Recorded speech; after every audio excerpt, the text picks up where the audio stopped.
No había dormido toda la noche en semanas. Cada mañana el camino al colegio le parecía como entrar en una trampa. Las amenazas eran reales. El peligro iba en aumento y ninguna autoridad estaba dispuesta a ayudar. Desesperada y aterrorizada, hizo algo que ninguna niña de 7 años debería tener que hacer jamás. Entró en una cafetería regentada por el hombre más temido del barrio y le pidió protección. Lo que sucedió a continuación no solo cambió su vida, sacó a la luz una red de corrupción que toda la comunidad había estado ignorando. Y cuando más de 50 miembros de la mafia vestidos con trajes se presentaron en esa escuela primaria, los matones y sus poderosas familias se dieron cuenta de que habían cometido un error catastrófico.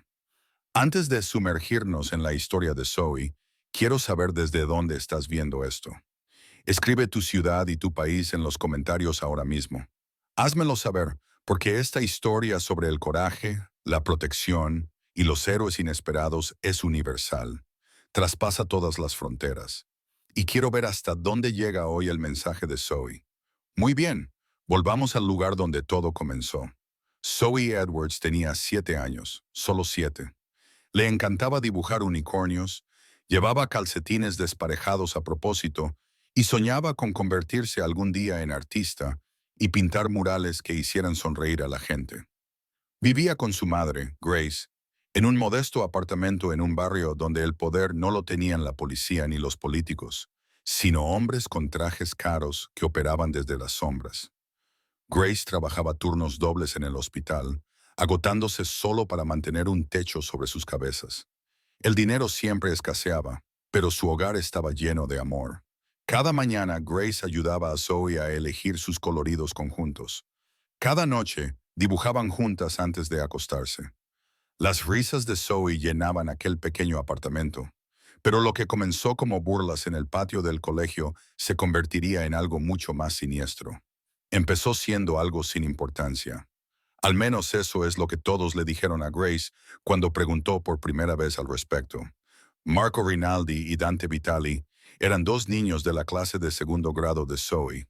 Sus padres eran propietarios de negocios en la calle principal, un restaurante, una empresa de construcción, el tipo de establecimientos que siempre parecían estar ocupados, siempre tenían dinero en efectivo y nunca eran inspeccionados demasiado de cerca.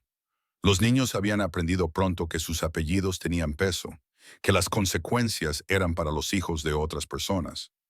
La primera vez que ocurrió, Zoe llegó a casa con los dibujos rotos. Había pasado horas la noche anterior coloreando cuidadosamente una familia de unicornios en un prado, añadiendo detalles como mariposas y flores, perfeccionando cada tono de morado y rosa. Estaba muy orgullosa, pero cuando fue a recogerlo de su taquilla después del almuerzo, lo encontró rasgado en pedazos del tamaño de confeti esparcidos por el suelo del aula. Fue un accidente, dijo Marco con una sonrisa que no era tal. Zoe no se lo contó a su madre ese día. Simplemente dibujó nuevos unicornios esa noche, aunque le temblaba un poco la mano mientras coloreaba. Luego vinieron los tropiezos. Dante le ponía la zancadilla cuando Zoe iba a afilar el lápiz. Marco la empujaba con el hombro en el pasillo, haciendo que sus libros se esparcieran por el suelo. Se reían. Sus amigos se reían.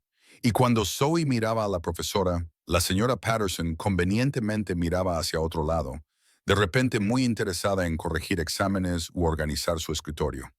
Luego comenzaron los rumores, susurros de que Zoe olía mal, que llevaba la misma ropa todos los días porque su madre era pobre, que no tenía padre porque nadie la quería. Los demás niños, desesperados por no convertirse ellos mismos en blanco de las burlas, dejaron de sentarse con ella a la hora del almuerzo. Su asiento en la cafetería se convirtió en una isla de aislamiento, en un mar de charlas y risas. Zoe dejó de levantar la mano en clase. Incluso cuando sabía la respuesta, dejó de llevar sus coloridos conjuntos favoritos y optó por la ropa más sencilla y anodina que tenía. Desarrolló una forma de caminar por los pasillos con los hombros encorvados y la mirada baja, tratando de hacerse más pequeña, invisible, indigna de su atención. No funcionó. Una tarde, Marco agarró su fiambrera y la tiró a la basura. Cuando Zoe intentó recuperarla, Dante le bloqueó el paso. La chica basura cogiendo su comida basura, se burló. Zoe pasó hambre ese día. Cuando Grace le preguntó esa noche por qué no había comido, Zoe mintió y dijo que no tenía hambre. Las pesadillas comenzaron 3 semanas después del inicio del curso escolar. Grace se despertaba con el sonido de Zoe llorando en sueños, luchando contra atacantes invisibles. Corría a la cama de su hija, la abrazaba y le susurraba palabras tranquilizadoras hasta que el terror remitía. Pero Zoe nunca quería hablar de sus sueños. Solo se acurrucaba más en los brazos de su madre y finalmente volvía a caer en un sueño intranquilo. Grace también notó otras cosas. La forma en que Zoe se sobresaltaba con los ruidos fuertes. La forma en que había dejado de tararear mientras dibujaba los moretones, pequeños en sus espinillas, sus brazos, sus hombros, que Zoe cubría frenéticamente o explicaba con historias sobre torpeza, sobre chocar con los escritorios, sobre caerse en el patio de recreo. Cariño, ¿los niños de la escuela te tratan mal? Le preguntó Grace una noche mientras le cepillaba el pelo a Zoe. Todo el cuerpo de Zoe se puso rígido. No, mamá, todo va bien. Pero no todo iba bien. Grace veía cómo su hija desaparecía ante sus ojos. La niña brillante, curiosa y alegre, que solía bailar por el apartamento, estaba siendo sustituida por alguien callado y atormentado. Alguien que se asustaba con las sombras y había dejado de creer que el mundo era un lugar seguro. Grace tomó la decisión esa noche. Al día siguiente iría al colegio. Hablaría con el director. Les haría ver lo que le estaba pasando a su hija. Les obligaría a detenerlo. No tenía ni idea de que el sistema al que estaba a punto de confiar la seguridad de su hija ya había decidido que algunos niños importaban más que otros. Grace se tomó medio día libre en el trabajo, lo que significaba perder un salario que no podía permitirse perder. Y llegó a la escuela primaria Lincoln a las 10:00 de la mañana con una carpeta llena de documentación. Había anotado todos los incidentes que Zoe le había contado, fotografiado todos los moretones y guardado las obras de arte rotas. Entró en la oficina del director Rawlings con la desesperada esperanza de que alguien con autoridad la escuchara por fin. El director Rawlings era un hombre corpulento de unos 50 años, con cabello plateado y un reloj caro. Las paredes de su oficina estaban cubiertas de placas y fotos de él, estrechando la mano de empresarios y políticos locales. Le indicó a Grace que se sentara, con una sonrisa ensayada y superficial. Señora Edwards, gracias por venir. ¿En qué puedo ayudarla? Grace le contó todo. Las obras de arte destruidas, la intimidación física, el aislamiento social, los moretones. Le mostró las fotografías. Le explicó cómo su hija había pasado de ser una niña feliz a alguien que apenas hablaba, apenas comía, apenas existía. Rawlings se recostó en su sillón de cuero, juntó los dedos y su expresión pasó de un interés cortés a algo más parecido a una leve molestia. Señora Edwards, los niños pueden ser muy activos. A veces, lo que parece acoso escolar no es más que una interacción normal entre niños. Los niños son así, ¿lo entiende? Quizás Zoe está siendo demasiado sensible. Grace sintió que se le encogía el pecho. Demasiado sensible. Tiene moretones. La están maltratando físicamente. Los niños tienen moretones. Juegan de forma brusca. Se caen. Miró su reloj. Le aseguro que la escuela primaria Lincoln tiene una política de tolerancia cero con el acoso escolar. Si hubiera un problema real, lo sabríamos. Grace se inclinó hacia adelante, con la desesperación reflejada en su voz. Marco Rinaldi y Dante Vitali. Esos son los niños. Le pido que investigue, que los separe de mi hija, que haga algo. La temperatura de la habitación bajó 10 de grados. La expresión de Rawlings se endureció. La apariencia de cortesía profesional se resquebrajó para revelar algo más frío debajo. Apoyó las manos sobre el escritorio y su voz adquirió un tono de advertencia. Son familias muy prominentes, señora Edwards. Los Raldis y los Vitales han sido pilares de esta comunidad durante generaciones. Son generosos patrocinadores de esta escuela. Yo tendría mucho cuidado al hacer acusaciones contra sus hijos. Se levantó, indicando que la reunión había terminado. Quizás el problema no esté en los otros niños. Quizás debería centrarse en ayudar a Zoe a desarrollar su resiliencia. A veces los niños necesitan aprender a manejar la adversidad por sí mismos. Grace salió de la oficina temblando de rabia e incredulidad. La habían despedido. Peor aún, la habían amenazado. Esa tarde fue a la comisaría. El detective Morrison era un hombre de aspecto cansado, con manchas de café en la camisa, que tomó su declaración con el entusiasmo de alguien que rellena el papeleo de una bicicleta perdida. Apenas miró las fotografías que Grace le proporcionó. Apenas hizo preguntas de seguimiento. «Mire, señora Edwards», dijo, sin ser desagradable, pero con clara impaciencia. «Los niños tienen conflictos. A menos que haya habido una agresión grave, no hay mucho que podamos hacer. Los asuntos escolares son asuntos escolares. Tiene que manejarlos por los canales adecuados. Lo he intentado. El director no quiere ayudar». Morrison suspiró. Entonces quizá debería cambiar a su hija a otro colegio. Grace sintió que las lágrimas le quemaban los ojos. No podemos permitírnoslo. ¿Y por qué tenemos que huir? ¿Por qué nadie nos ayuda? 2 días después, Morrison llamó. Su tono había cambiado por completo. Ahora era frío y seco. «Señora Edwards, he investigado su denuncia. No hay pruebas suficientes de ningún delito. Mi recomendación es que deje de insistir en este asunto. Está haciendo acusaciones graves contra menores de familias respetadas. Si continúa, podría exponerse a problemas legales. ¿Entiende lo que le estoy diciendo?» Grace lo entendió perfectamente. La estaban advirtiendo. El sistema no estaba roto. Funcionaba exactamente como estaba diseñado, protegiendo a los poderosos y sacrificando a los vulnerables. Esa noche, Grace se sentó en el borde de la cama de Zoe, abrazando a su hija dormida, con lágrimas corriendo silenciosamente por su rostro. Había hecho todo bien. Había seguido todos los canales adecuados. Había confiado en las instituciones que se suponía que debían proteger a los niños, y todas le habían fallado. No tenía ni idea de qué hacer a continuación. Se sentía completamente impotente al ver cómo su pequeña se desvanecía, incapaz de impedirlo. Los moretones empeoraban.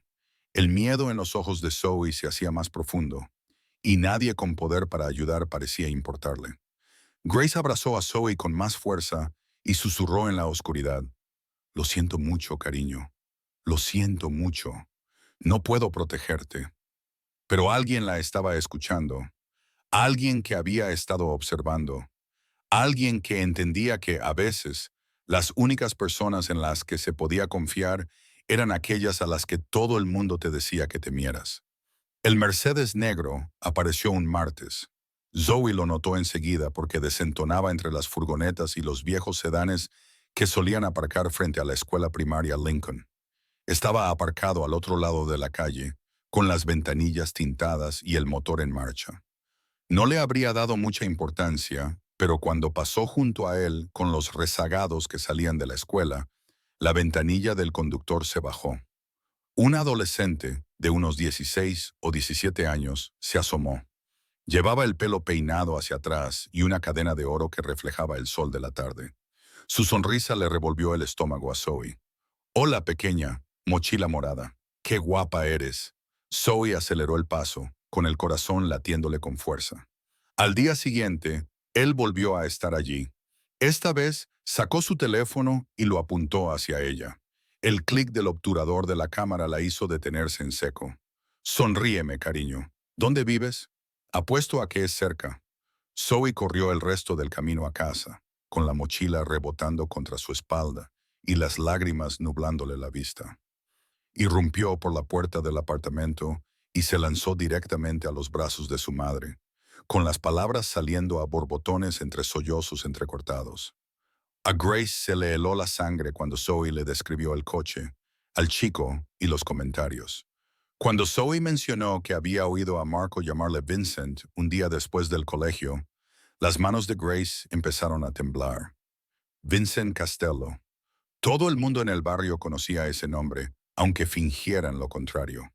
Los Castello eran una facción rival, una familia que operaba en los límites del territorio de Nicola, constantemente poniendo a prueba los límites, buscando debilidades que explotar.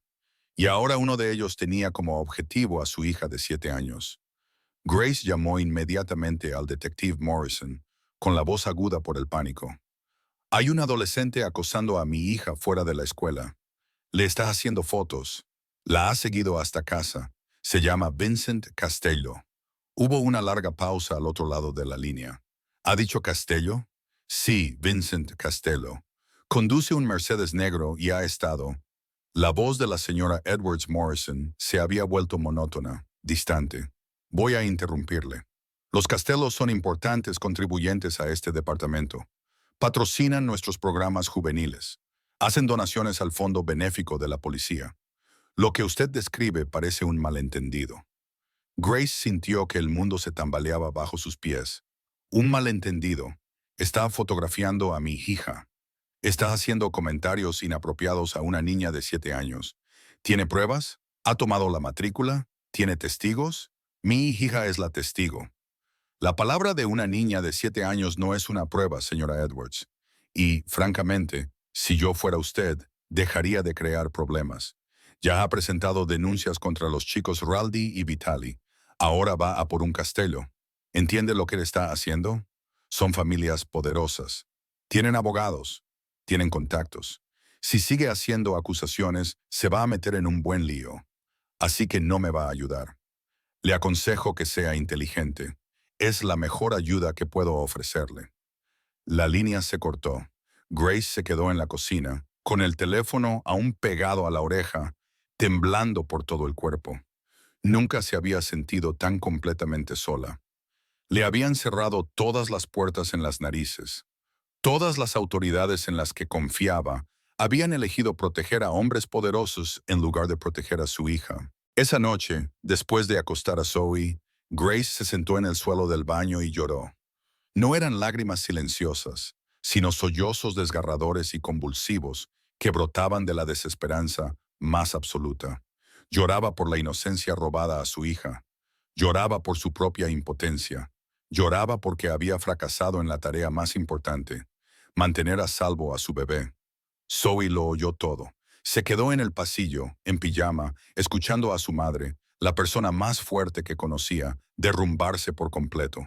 Y en ese momento, algo se cristalizó en la joven mente de Zoe con terrible claridad. Nadie iba a venir a ayudarlas. Ni el director, ni la policía, ni ninguno de los adultos que se suponía que debían proteger a los niños. Si quería estar a salvo, tendría que encontrar su propia protección.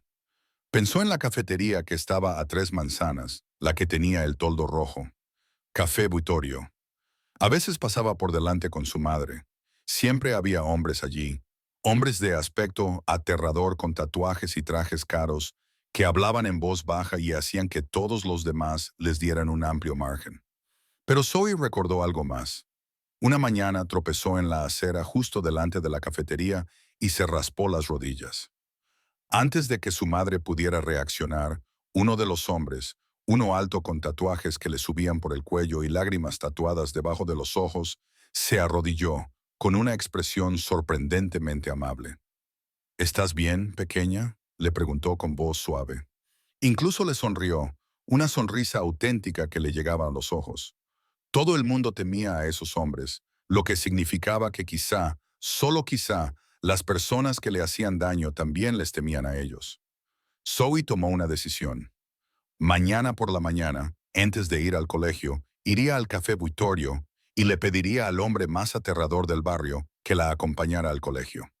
Zoe salió del apartamento a las 6:45 de la mañana, mientras su madre se duchaba. Escribió una nota con su cuidadosa letra de segunda grado. Me he ido temprano al colegio.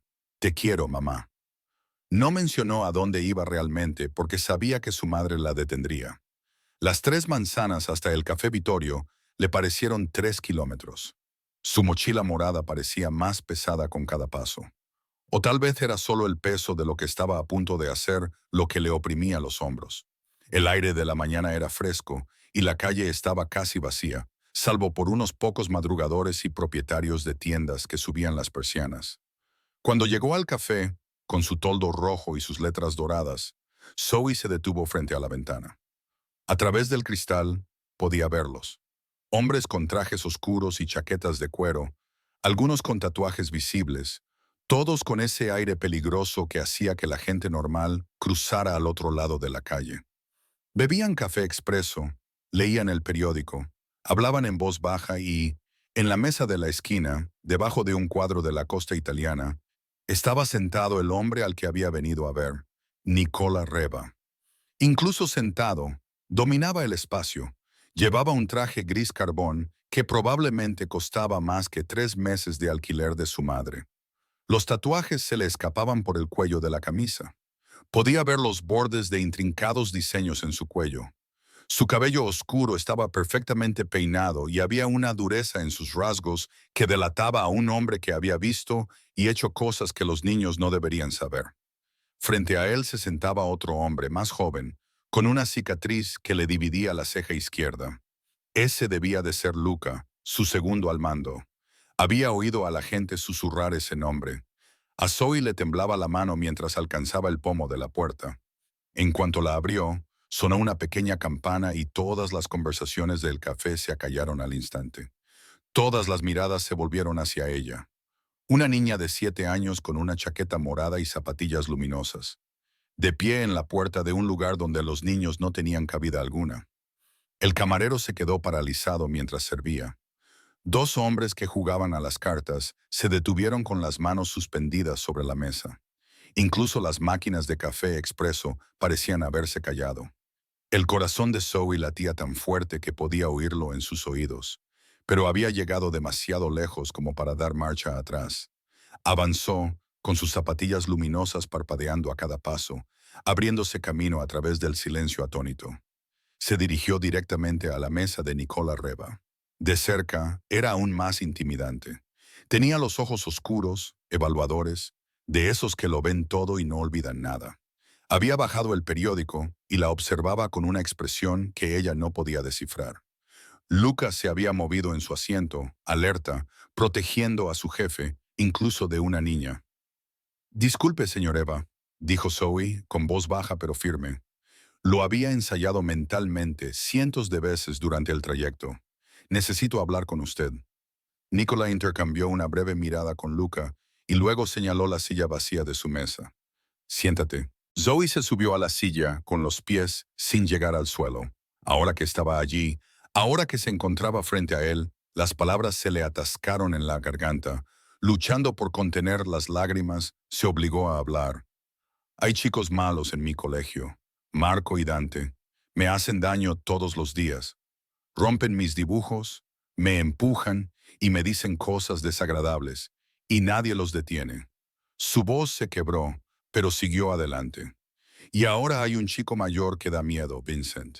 Espera fuera del colegio en un coche negro. Me hace fotos, me sigue a casa, sabe dónde vivo». A Nola se le crispó un músculo de la mandíbula, pero permaneció en silencio, dejándola continuar. «Se lo conté a mi profesora, pero ella no hace nada. Mi madre fue a hablar con el director y él dijo: las familias de los chicos son importantes y debemos tener cuidado. Mi madre fue a la policía y le dijeron: no hay pruebas y estamos creando problemas». Las lágrimas corrían ahora por el rostro de Zoe, pero ella no se las secó. Necesitaba que él las viera. Necesitaba que él lo entendiera. «Nadie nos ayudará. El director tiene miedo. La policía tiene miedo. Todos tienen demasiado miedo de sus familias». Miró directamente a los ojos de Nola y su voz se redujo a un susurro desesperado. «Pero no creo que tú le tengas miedo a nadie». La cafetería permaneció en absoluto silencio. En algún lugar afuera sonó la bocina de un coche. Dentro nadie se movió. «Solo quiero sentirme segura yendo al colegio», dijo Zoe, con la voz completamente quebrada. «¿Me acompañarías al colegio para que los malos sepan que ya no pueden hacerme daño?» Nicola miró fijamente a aquella pequeña y valiente niña que había entrado en la guarida del león y le había pedido protección. Y, por primera vez en mucho tiempo, algo cambió tras su expresión cuidadosamente controlada. Algo que parecía casi compasión mezclada con una furia fría y calculada. Nicola se recostó en su silla, sin apartar sus ojos oscuros del rostro de Zoe. El silencio se prolongó durante lo que pareció una eternidad.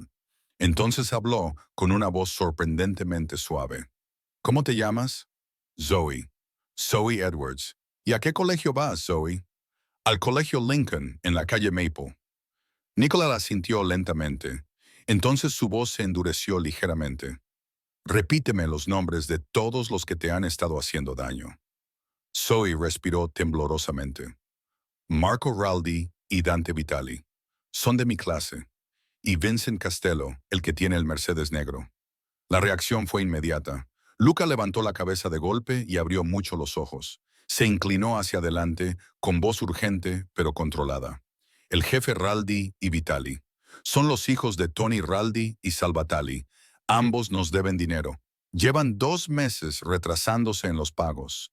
Actúan como si su dinero fuera bueno cuando les apetece pagar. Hizo una pausa y su expresión se ensombreció. Y Vincent Castello, ese es el sobrino de Michael Castello.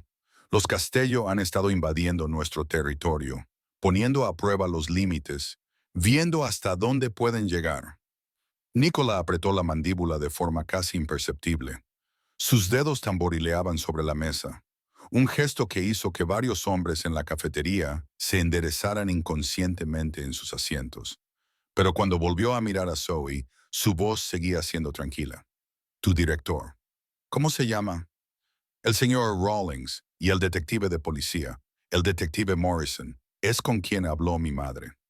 Nicola asimiló esta información con el frío cálculo de un hombre que entendía perfectamente lo que significaba. Su expresión cambió, no a ira, sino a algo más peligroso. Asco. Había pasado toda su vida adulta operando al margen de la ley, construyendo un imperio basado en el miedo y el respeto, haciendo cosas que la mayoría de la gente no podía soportar. Hacía tiempo que había hecho las paces con lo que era. Pero estos niños estaban siendo aterrorizados mientras las personas que habían jurado protegerlos cobraban sobornos y miraban para otro lado. Este era un tipo diferente de corrupción. El tipo institucional, el tipo legal, el tipo que llevaba placas y se sentaba en oficinas y fingía servir al bien público. Una niña de 7 años había entrado en su cafetería porque la ley le había fallado tan completamente que un jefe del crimen parecía su opción más segura. Esa comprensión se apoderó de Nicola como un peso frío. Luca, dijo en voz baja, sin apartar los ojos de Zoe, consígueme el número de teléfono de su madre. 5 minutos más tarde, sonó el teléfono de Grace Edwards. Se estaba preparando para su turno de mañana, ya agotada, ya temiendo otro día de ver sufrir a su hija sin poder hacer nada para evitarlo. Hola, señora Edwards. Me llamo Nicola. La sangre de Grace se heló. Todo el mundo en el barrio conocía ese nombre. ¿Cómo ha conseguido este número? ¿Qué sabe? Su hija me ha visitado esta mañana, continuó Nicola, con una voz que transmitía una cortesía escalofriante. Ha venido sola al Café Vittorio. Me ha hablado de Marco Rinaldi, Dante Vitali y Vincent Castello. Me ha hablado del director Rawlings y del detective Morrison. Me ha dicho que nadie la ayuda. Hizo una pausa para que asimilara la información. Me ha pedido que la acompañe al colegio para sentirse segura. Grace sintió que las piernas le fallaban. Dios mío, señor Eva, yo no... Ella no tenía permiso para ir al instituto. Su voz atravesó el pánico de Grace como una navaja. Su hija está ahora mismo sentada en mi cafetería, sana y salva. Está tomando un chocolate caliente que le ha preparado mi barista. En un momento, uno de mis hombres la llevará al colegio para que no llegue tarde.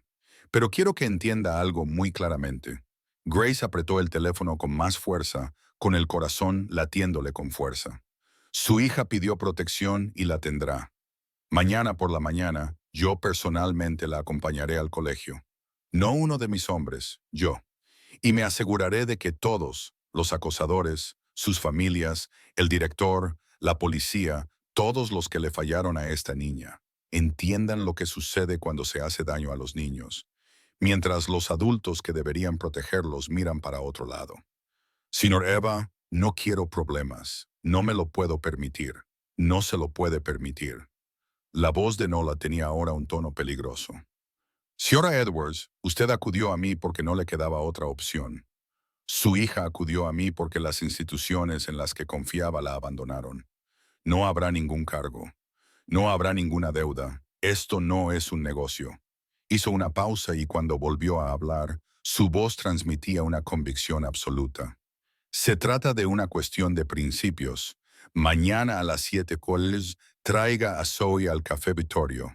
Y señora Edwards, este barrio está a punto de recordar que hay líneas que nunca se deben cruzar. Nadie. La línea se cortó. Grace se quedó paralizada en su cocina, con el teléfono aún pegado a la oreja, dividida entre el terror y una desesperada y salvaje esperanza de que tal vez, solo tal vez, alguien con poder real hubiera decidido finalmente proteger a su hija. Grace apenas durmió esa noche. No dejaba de vigilar a Zoe, observando cómo subía y bajaba el pecho de su hija, preguntándose si había cometido un terrible error al aceptar el plan de Nicola. Pero, ¿qué otra opción tenía? Todas las vías legítimas les habían fallado. A veces, sobrevivir significaba aceptar ayuda de lugares inesperados. A las 6:45 de la mañana siguiente, Grace y Zoe caminaron de la mano hacia el Café Vittorio. Zoe llevaba su chaqueta morada favorita y sus zapatillas luminosas. Grace llevaba su ansiedad como una segunda piel. Doblaron la esquina hacia la calle del café y ambas se quedaron paralizadas. Toda la manzana se había transformado en algo entre una formación militar y una procesión nupcial. Frente al Café Vittorio, en filas perfectamente alineadas, había más de 50 hombres vestidos con impecables trajes oscuros y corbatas. No eran chaquetas de cuero ni ropa informal, sino trajes caros a medida que parecían haber sido planchados esa misma mañana. Sus zapatos estaban lustrados hasta brillar como un espejo. Todos los hombres estaban firmes, con las manos juntas delante, los hombros hacia atrás y el rostro serio. Era la muestra de poder organizado más aterradora que Grace había visto jamás. En el centro de la formación estaba Nicola, con su traje gris carbón, con los gemelos brillando bajo el sol de la mañana.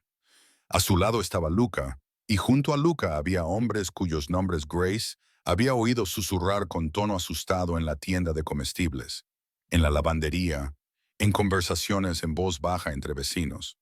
Cuando Grace y Zoe se acercaron, Nicholas dio un paso adelante. La calle estaba en silencio, salvo por el sonido de sus pasos. Se detuvo frente a Zoe y, para sorpresa de Grace, se arrodilló para quedar a la altura de los ojos de su hija. En sus manos sostenía una pequeña chaqueta, de color púrpura, el color favorito de Zoe. Parecía hecha a medida, del tamaño perfecto para una niña de 7 años. «Para ti», dijo Nicholas, con una voz tan suave que parecía imposible viniendo de un hombre con su reputación. Zoe tomó la chaqueta con manos temblorosas y la levantó. En la espalda, bordada con elegante hilo plateado, había una sola palabra: protegida. Las lágrimas brotaron de los ojos de Zoe mientras Nicola la ayudaba a ponérsela sobre su otra chaqueta. Le quedaba perfecta. Le subió la cremallera y luego le puso suavemente una mano tatuada en el hombro. «Hoy irás al colegio a salvo. Mañana y todos los días siguientes. Nadie volverá a hacerte daño. ¿Lo entiendes?» Zoe asintió, incapaz de hablar. Nicholas se puso de pie y miró a Grace. «Señora Edwards, esta tarde también la llevaremos a casa sana y salva. Tiene mi palabra». Luego se volvió hacia sus hombres y asintió con la cabeza. La formación se dividió suavemente, creando un pasillo con Nicola y Zoe en el centro. Grace observaba con la mano sobre la boca mientras su hija, con su chaqueta protectora, comenzaba a caminar hacia la escuela primaria Lincoln, flanqueada por la organización criminal más poderosa de la ciudad. La comitiva avanzaba en absoluto silencio, salvo por el sonido sincronizado de 50 pares de zapatos caros golpeando el pavimento al ritmo. Sonaba como un trueno retumbando por la calle. La gente se detenía y miraba. Una mujer que paseaba a su perro se quedó paralizada en la acera, con la boca abierta. Un hombre que se subía a su coche se enderezó, olvidándose de cerrar la puerta. Un corredor se detuvo literalmente en mitad de la carrera. Cuando la comitiva se acercó a la escuela primaria Lincoln, el tráfico se detuvo por completo. Los padres que llevaban a sus hijos al colegio se apartaron o simplemente se detuvieron en medio de la calle, demasiado atónitos para hacer otra cosa. Los alumnos que se dirigían al colegio se pegaron a los edificios y las vallas, observando con los ojos muy abiertos. La formación se acercó a las puertas de la escuela, donde ya se había reunido una multitud, atraída por el espectáculo que se acercaba como un tsunami de trajes y silencio. El director Rawlings estaba de pie en la entrada, con el rostro descolorido. Era evidente que le habían avisado. Parecía un hombre que veía cómo se derrumbaba todo su mundo. Marco Rinaldi y Dante Vitali habían estado esperando cerca de las puertas, su lugar habitual para interceptar a Zoe, pero cuando vieron la procesión, retrocedieron tan rápido que Marco tropezó con sus propios pies. Ambos chicos se pegaron a la pared de ladrillo, con el rostro marcado por el terror. Nicola acompañó a Zoe directamente a la entrada de la escuela. Se detuvo a 1 metro del director Rawlings y los dos hombres se miraron a los ojos. No intercambiaron ninguna palabra. No hacían falta. Las manos de Rawlings temblaban visiblemente. Entonces Nicola miró más allá del director, escaneando a los alumnos y padres reunidos, con una mirada aguda y deliberada. Todos los que se cruzaban en ella parecían encogerse. Al otro lado de la calle, un Mercedes negro estaba parado con el motor en marcha. Vincent Castello se apoyaba en la puerta del conductor, con su cadena de oro reflejando la luz de la mañana. Había estado observando con una expresión de divertido desprecio hasta que Nicholas se giró y lo miró directamente. La diversión desapareció al instante. Nicola no dijo ni una palabra. Simplemente mantuvo la mirada de Vincent durante 5 largos segundos, con una expresión que prometía consecuencias que no necesitaban ser pronunciadas. El mensaje era cristalino en su claridad. Vuelve a tocar a este Yenia y no habrá ningún lugar donde puedas esconderte. Vincent Castello palideció. Se metió en su coche y se marchó con un chirrido de neumáticos. Nicola miró a Zoe por última vez. Ve a aprender. Cuídate. Estaremos aquí cuando termine la escuela. Zoe atravesó las puertas de la escuela primaria Lincoln con su chaqueta protectora, con la cabeza bien alta por primera vez en meses, mientras 50 hombres trajeados montaban guardia. El barrio nunca volvería a ser el mismo. Nicola no se marchó después de llevar a Zoe sana y salva a la escuela. Volvió directamente al cafeputorio, sacó su teléfono y realizó la primera de varias llamadas que cambiarían la estructura de poder del barrio. La primera llamada fue a su abogado, Marcus Torino, uno de los abogados defensores más temidos del estado.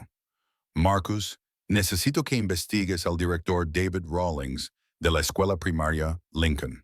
Registros financieros, en particular cualquier donación de familias con fuentes de ingresos cuestionables. Lo quiero todo. La segunda llamada fue para Elena Vázquez, una periodista de investigación del City Paper, que en una ocasión había necesitado un tipo de ayuda muy específica que solo Nicola podía proporcionarle. Elena, ¿recuerdas lo que hice por tu querido hermano Belona? Bien, tengo una historia para ti.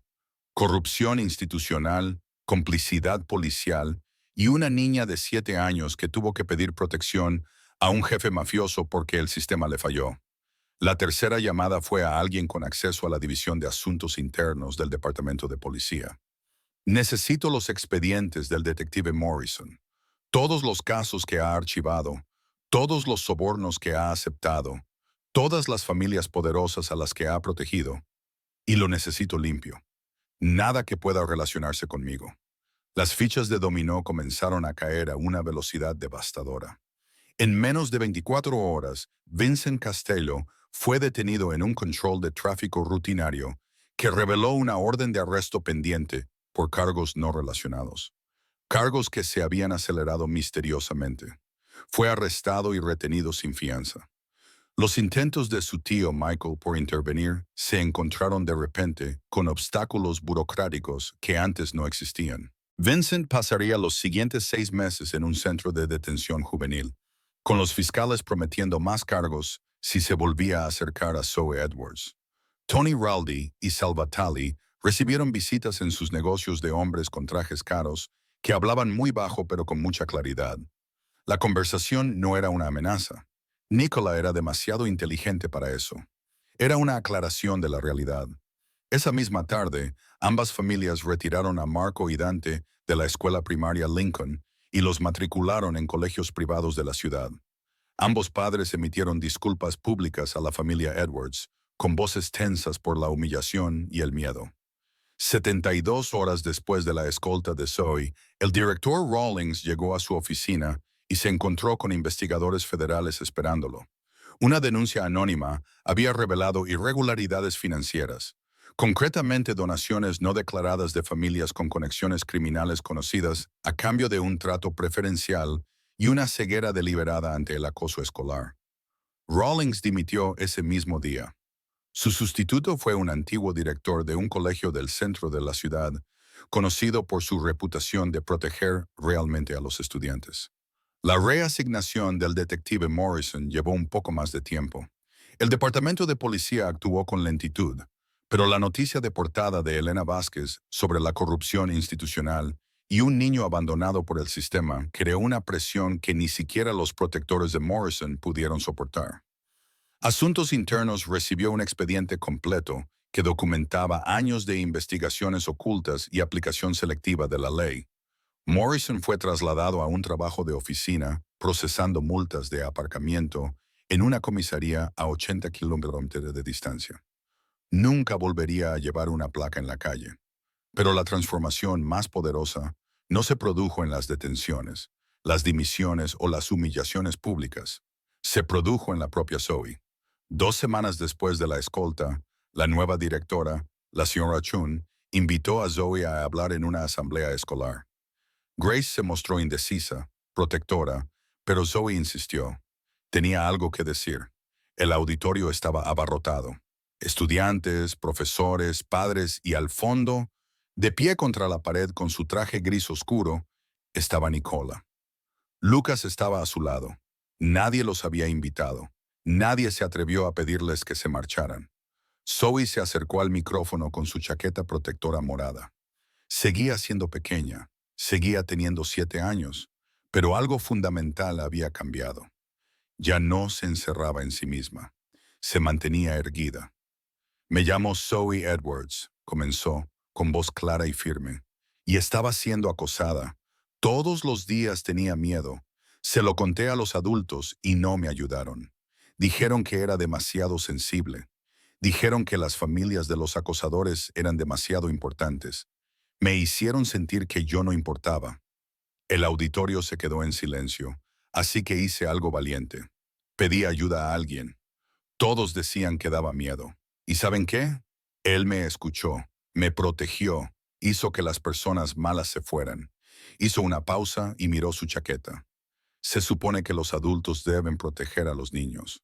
A todos los niños, no solo a los de familias importantes.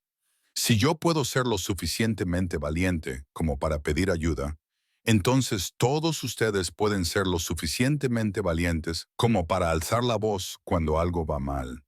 Los aplausos comenzaron lentamente y luego se convirtieron en algo atronador. En la parte trasera del auditorio, Nicola observaba a esta pequeña niña que había entrado en su cafetería con un valor que la mayoría de los adultos nunca poseerían. Ella también había cambiado algo en él. Había pasado toda su vida acumulando poder a través del miedo y el control. Pero allí, de pie, viendo cómo Zoe inspiraba a toda una comunidad a exigir algo mejor, se dio cuenta de algo muy profundo. El verdadero poder no era hacer que la gente tuviera miedo. El verdadero poder era usar lo que tenías para proteger a aquellos que no podían protegerse a sí mismos. Un mes más tarde, Zoe estaba de pie sobre una escalera fuera del Café Vittorio, rodeada de pinceles y pinturas. La pared era su lienzo. Nicola había insistido. Pintó durante 3 días con Lucas sujetando la escalera y varios miembros de la organización trayéndole materiales y aperitivos. Cuando terminó, el mural mostraba a una niña pequeña con una chaqueta morada de pie con confianza en el centro, rodeada por un ejército de figuras guardianas con trajes. No eran monstruos, eran protectores, y por encima de todos ellos, con una elegante caligrafía, Zoe había pintado. A veces, los ángeles son rostros inesperados. Nicholas se quedó mirándolo, con una expresión indescifrable, hasta que Zoe bajó y se colocó a su lado. Gracias, señor Reva, dijo simplemente. Él la miró, a esa valiente niña que había recordado a todo el vecindario lo que realmente importaba. No, Zoe, gracias a ti. Y ahí es donde termina la historia de Zoe. Pero el mensaje que transmite no termina aquí. Si esta historia te ha emocionado, si te ha recordado que el valor puede provenir de las voces más pequeñas y que la compasión puede surgir de los lugares más inesperados, entonces necesito que hagas algo por mí ahora mismo. Dale al botón me gusta. En serio, pulsa ahí. Historias como esta necesitan ser escuchadas. Y tú, me gusta, ayuda a difundir este mensaje a las personas que necesitan escucharlo. Deja un comentario a continuación diciéndome qué te ha parecido. ¿Te ha inspirado la valentía de Zoe? ¿Alguna vez te has sentido defraudado por el sistema? ¿Qué habrías hecho en su situación? Leo todos y cada uno de los comentarios y quiero conocer tu opinión. Y si aún no te has suscrito, ¿a qué esperas? Suscríbete y activa las notificaciones porque te traigo historias reales sobre valentía real, sobre personas que se niegan a permanecer en silencio, sobre momentos que lo cambiaron todo, historias que te hacen sentir algo, historias que importan. Zoe Edwards entró en una cafetería a los 7 años y cambió todo su barrio. Imagina lo que podemos hacer si todos decidimos defender lo que es correcto. Dale a me gusta, comenta, suscríbete. Asegurémonos de que historias como la de Zoe lleguen a todos los que necesiten escucharlas. Nos vemos en el próximo video.